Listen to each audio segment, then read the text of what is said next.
We love being here each and every single day because what we get to do is we get to bring amazing stories of people's lives that have been transformed. We get to have on great guests. And every once in a while, what we love to do is just kind of compile some of these Thanksgivings that we've received from people and just share them with you to encourage you. People are watching, people are responding.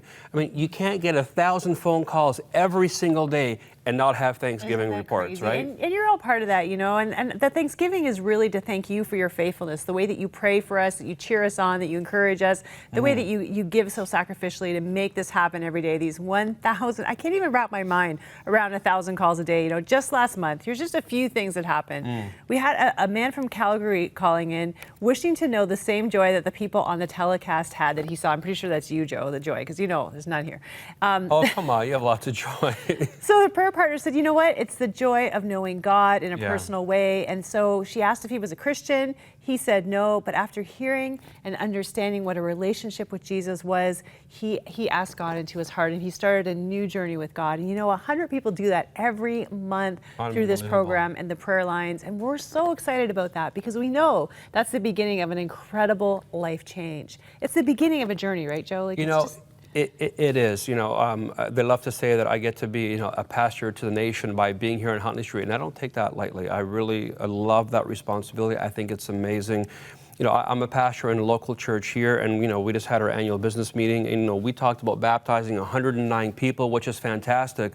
But to think as well that 100 people every month begin a faith journey, a new walk in discovering a relationship with Jesus Christ, I mean, that's mind-blowing. And when I come in late at night sometimes, or I'm here some mornings at 5:30, 6 o'clock, I just love to come in and pray and get prepared for the day, and I see cars in the parking lot, and I know who they are. They're the volunteers at the prayer center. And that's just, that is such an amazing part of the ministry here at Crossroads and 100 Huntley Street.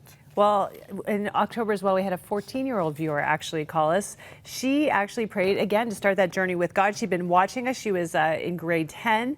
And so she called in and she said, listen, my parents don't really want me to call in. So she wanted to call back because we have follow-up where we try to connect you with a church and give you some materials when you start that new journey with Christ. So she said, please call back before 6 because my parents really are antagonistic to God, you know, really against it. But she was so hungry. And so she asked for a new Bible. She said hers was worn out. So we mailed her that and she started a new journey. So 14 years old. I love it. And the courage at that age to stand up against your family and say, like, no, I'm hungry for something more and I see it and I want it. I love that. Well, I love also that, you know, a 14-year-old can call in and he or she even doesn't have to identify where they're from. So there's no way to kind of trace the call back to try to get them in any kind of trouble. I think it's wonderful that people can call anonymously from anywhere in the country, anytime, and just have somebody, you know, to pray with them. And I love that we connect people with local churches. Yeah, it's you know, really important. We never want to replace the local church. We work alongside with the local church. And I love that we work with churches of all kinds of denominations. It doesn't all across matter. Canada. Yeah, it doesn't matter if you're Baptist, Pentecostal, Presbyterian, Catholic, it doesn't matter. We believe in the power of the unity of the church.